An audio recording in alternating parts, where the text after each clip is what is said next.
Yuriev Fortress, late April, 1564. The night is cold enough that breath shows in the torchlight, and a man is going over the wall.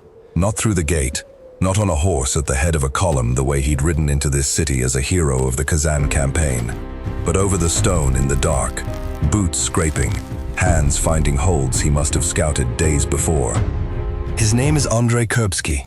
He is a boyar, one of the highest-ranking men in the entire Muscovite state, and a general who has personally helped conquer a khanate for his Tsar. 12 men are waiting for him on the other side, sons of other boyar families, already committed, already exposed. He leaves behind a wife. He leaves behind a young son he will never see grow up. He takes almost nothing, not his armor, not the books he is known to treasure, barely enough silver to survive the crossing. This is not a story about a border skirmish. This is not a story about a disgraced coward running from a fight. This is not even really a story about one man's fear. This is the night a member of Russia's oldest ruling class decided that the law itself would not protect him from his own sovereign. And what he wrote to that sovereign afterward would put into words the exact question this whole system was built to avoid ever having to answer. Because here's what nobody tells you about Russian nobility. For centuries, popular history has treated boyars as the Russian version of a Western duke or baron. Same idea, different hat. It wasn't. And Kurbsky's flight over that wall is the clearest place to see exactly how it wasn't, and exactly what it cost the men who found that out too late. Start with the wall Kurbsky just went over, because that's the fastest way into what actually happened here.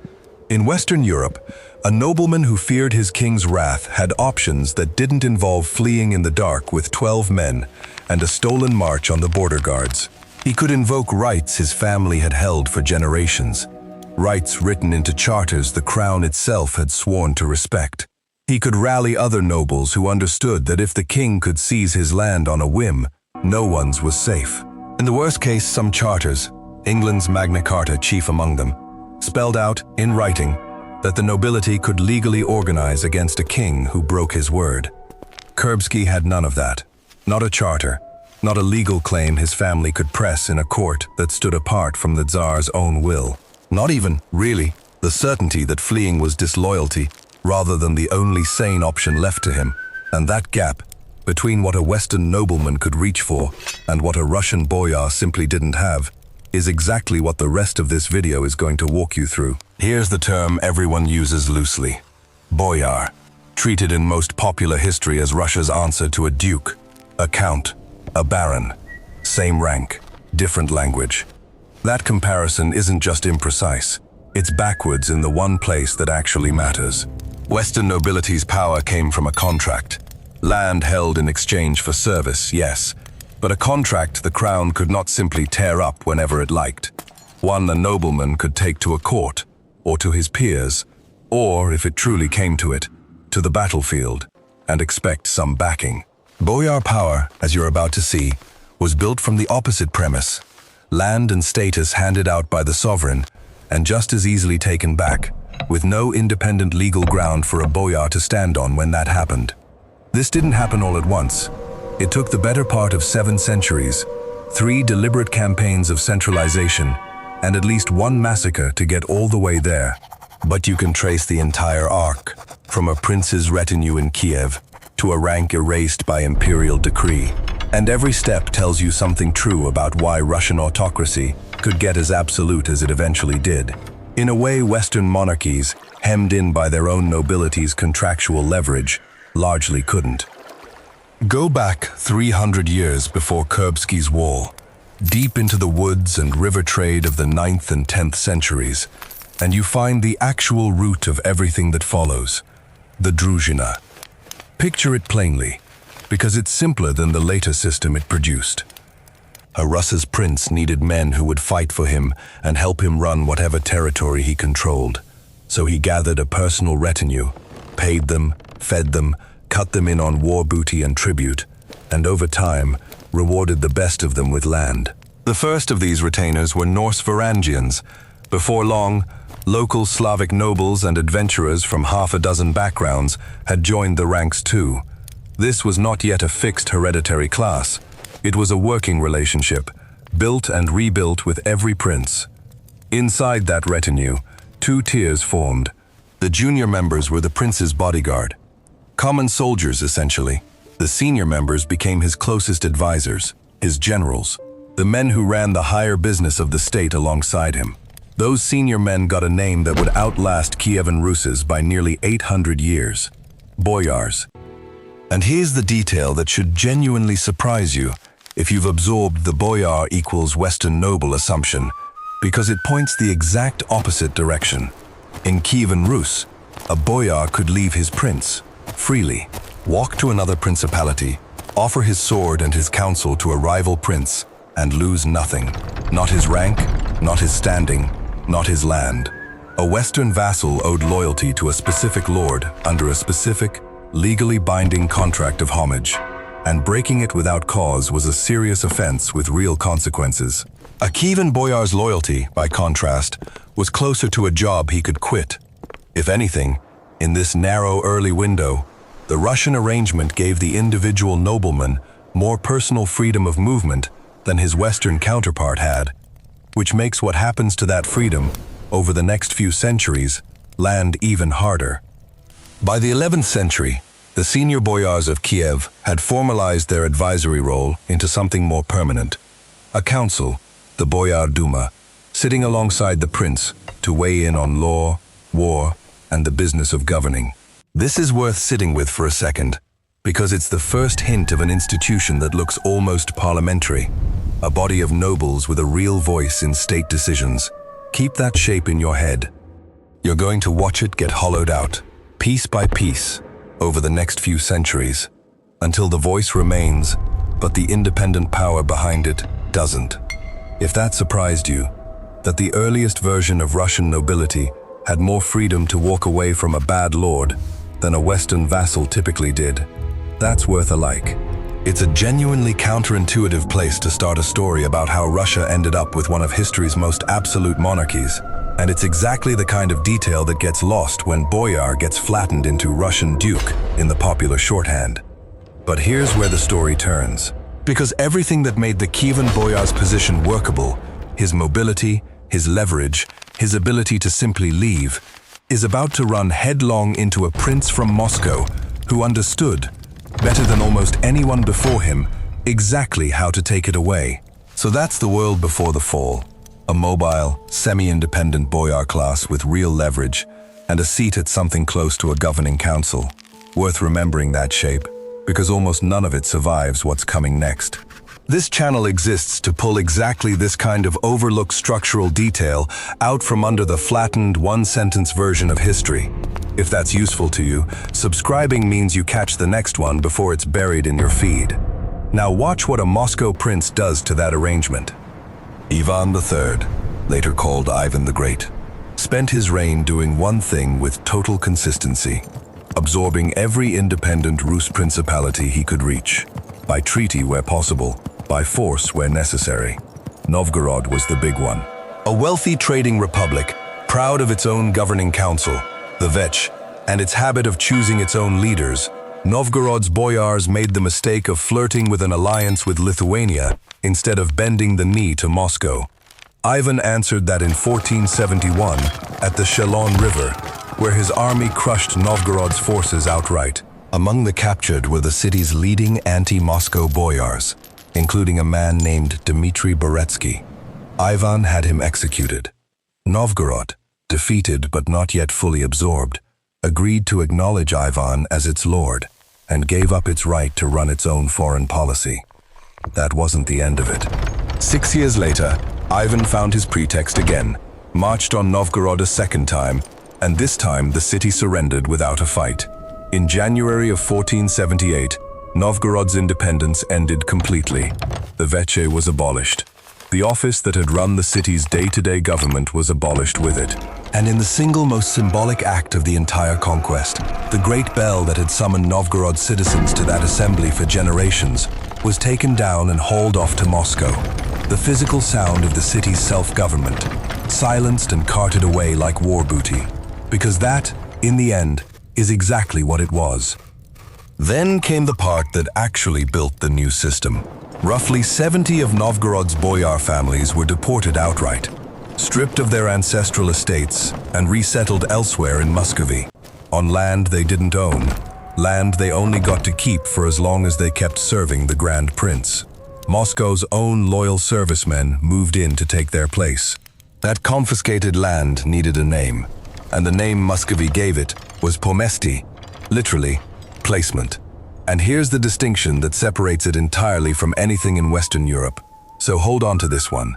Pomesti land came with no reciprocal obligation, running back from the state to the man holding it. None. If you'd held a Western fief, the arrangement came bundled with mutual promises. Your lord owed you protection and justice. You owed him service, and either side could, in theory, be held to account for breaking their half. A Muscovite pomeshchik got none of that same footing.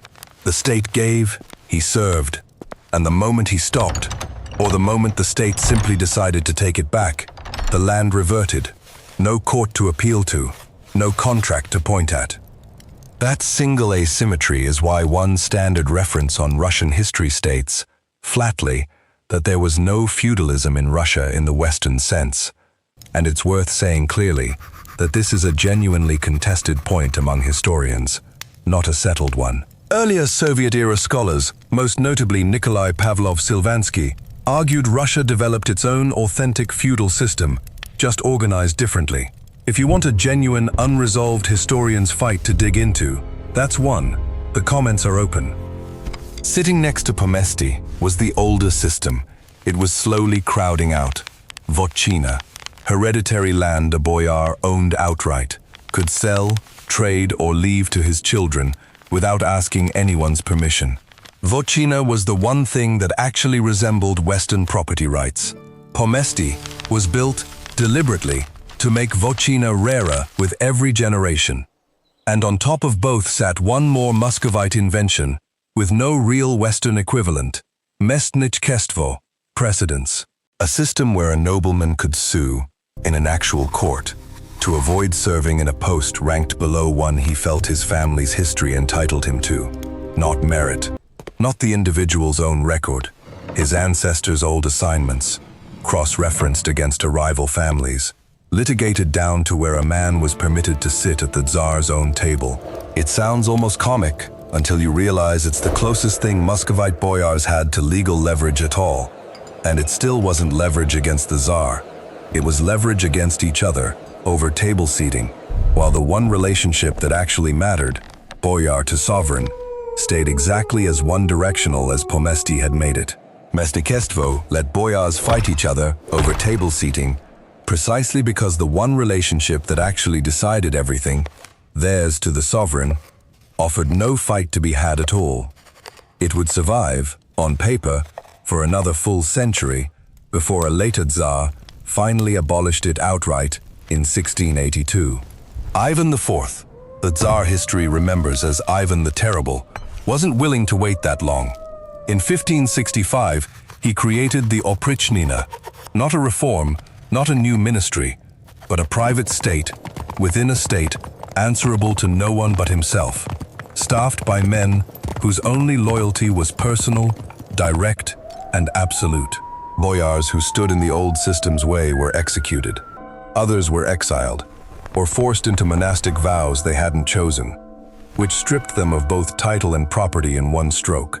Their land, the last real Votchina holding still standing, was seized and handed to the Oprichniki instead, a new elite that owed the old aristocracy nothing and the Tsar everything.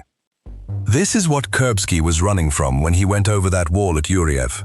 Not a rumor, not paranoia, a documented pattern of exactly this kind of purge, already underway, aimed at men of precisely his rank. The worst of it landed on Novgorod in 1570.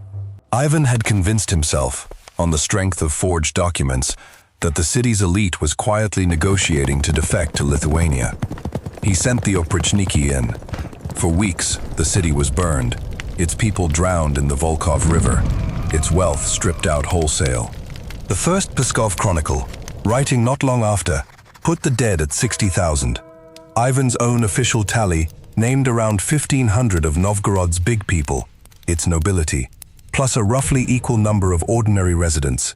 Modern historians, working from population records and the physical limits of what a city that size could even contain, generally land somewhere far below the chronicle's number, in the low thousands. Still a massacre, just not the one the chronicle wanted remembered. Which brings the story back to Kurbsky and the letters. From exile in Lithuania, where he'd been granted estates by the Polish king and would spend the rest of his life never seeing Russia again, Kurbsky wrote to Ivan directly, accusing him of tyranny, of turning on the very men who'd served him fastest and best. Ivan wrote back at extraordinary length, self-justifying, digressive, veering between mockery and mock humility, defending the killings as a sovereign's absolute right over subjects who owed him everything and were owed nothing back. If you were one of those subjects, that asymmetry wasn't an abstraction, it was the entire shape of your life. Here's the honest complication, and it matters. A serious historian, Edward Kennan of Harvard, has argued since 1971 that these letters, as we have them, may actually be a 17th century literary composition, not genuine 16th century correspondence, a case that's never been fully settled either way. What isn't disputed is Kurbsky himself. The flight was real. The confiscation of his land was real. His years fighting for Lithuania against his former countrymen were real. Whether every word attributed to him is exactly what he wrote is where honest history has to leave a gap instead of papering over it. But real letters or a later reconstruction, the argument everything up to this point has been building toward is the same. Does a nobleman have any standing independent of his sovereign's will, or none at all? Muscovy's actual institutions had already answered that question, in land grants and executions, more clearly than any letter could. The final blow came a century and a half later, and it wasn't violent at all. In 1722, Peter the Great introduced the Table of Ranks, 14 grades of state service, open in theory to any man willing to climb them, commoner included. If your family had spent generations fighting Mesnikestvo suits over exactly where you sat at the Tsar's table, none of that pedigree meant anything anymore. Not on paper, anyway. The word boyar itself simply stopped being used as a functioning title. And here's the twist worth sitting with. The families didn't actually disappear. Within a decade, roughly 9 out of every 10 officials sitting in the table's top 4 grades still came from the old Muscovite noble clans. The title died. The bloodlines that title had once described mostly just changed uniforms and kept climbing. That's the kind of detail that's genuinely fun to bring up at dinner and watch someone's face change. A system supposedly abolished by decree, quietly surviving underneath the paperwork that replaced it. It's also a pattern that outlived the Tsars entirely. 2 centuries later, the Soviet nomenclatura ran on strikingly similar logic. Privilege and power attached entirely to your position inside the party apparatus. Revocable the moment you fell out of favor. Never something you owned outright the way a Western property holder did. Different century, different ideology, same underlying architecture. Status granted by the center, and only ever borrowed. So here's where all of this actually lands. First, the plain factual truth. A Russian boyar and a Western noble were never the same kind of thing wearing different clothes.